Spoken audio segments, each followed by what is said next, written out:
بسم اللہ الرحمن الرحیم۔ مکہ مکرمہ میں ایک عبادت گزار حاجی صاحب رہتے تھے۔ وہ کہیں جا رہے تھے، راستہ میں ایک ریشمی تھیلی ملی جس میں ایک قیمتی ہار تھا۔ بڑا قیمتی ہار ہے، ہیرے جواہرات اس میں جڑے ہوئے ہیں، یہ تو بہت قیمتی ہے، اسے چھپا لینا چاہیے۔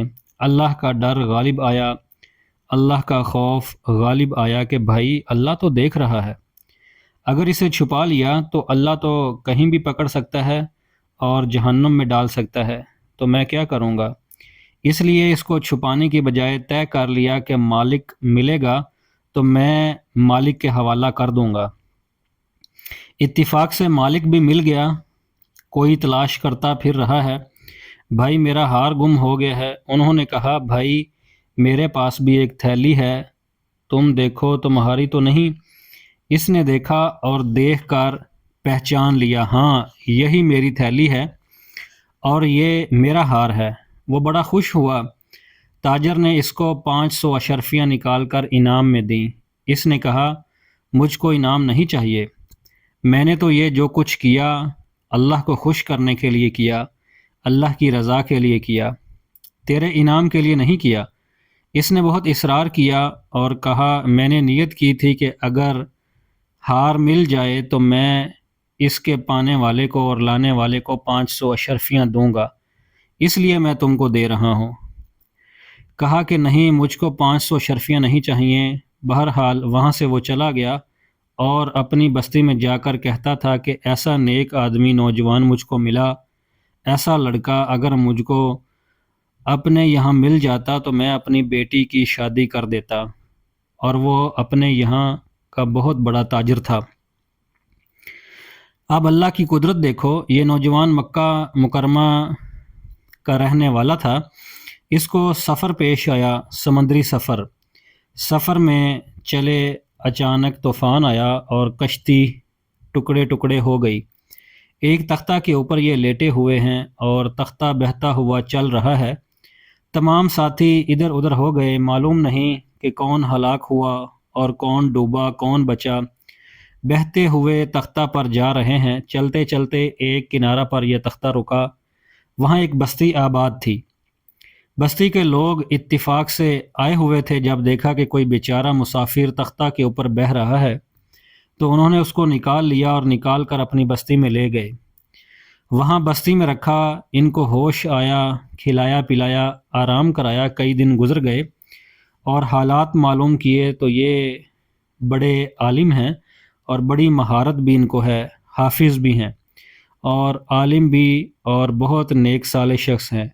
ان کو اپنے یہاں امام بنا لیا جائے اور اپنے بچوں کو پڑھانے پر مقرر کر لیا اور ان کی تنخواہ مقرر کر دی، اور سب نے ان کو اپنا شیخ بھی مان لیا اور اپنے سب کام ان کے مشورے سے کرنے لگے۔ ان لوگوں نے سوچا کہ اتنا نیک آدمی مل گیا ہے، اتنا بڑا عالم، یہ کس طرح یہاں سے چلا نہ جائے، اس لیے ایسی شکل کرنی چاہیے کہ یہ ہماری بستی میں رہے۔ ایسے نیک آدمی کا بستی سے چلے جانا تو ٹھیک بالکل نہیں۔ اس کی کیا شکل ہو؟ اس کی شکل یہ ہے کہ ان کی یہاں شادی کر دو۔ شادی کے لیے سوچا فلاں لڑکی مناسب ہے، ایک بڑے تاجر کا انتقال ہوا، ان کی بیٹی بہت خوبصورت، بہت حسین اور جوان ہے، اسے رشتے کی ضرورت ہے۔ ان سے کہا کہ بھائی فلاں رشتہ طے کر دیا جائے۔ لڑکی سے پوچھا، لڑکی بھی تیار ہو گئی۔ اس کے گھر والوں سے معلوم کیا، وہ بھی تیار ہو گئے۔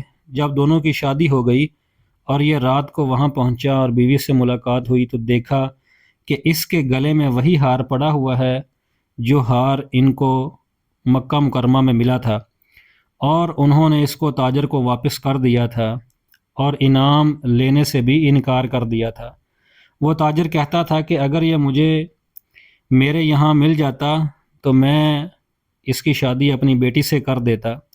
اللہ تعالیٰ نے اس کی نیکی کی برکت سے، اس تقوی اور پرہیزگاری کی برکت سے اتنا نوازا کہ تم نے ہمارے ڈر کی وجہ سے ہار واپس کیا، اب ہم ہار بھی دیں گے اور ہار والی بھی دیں گے۔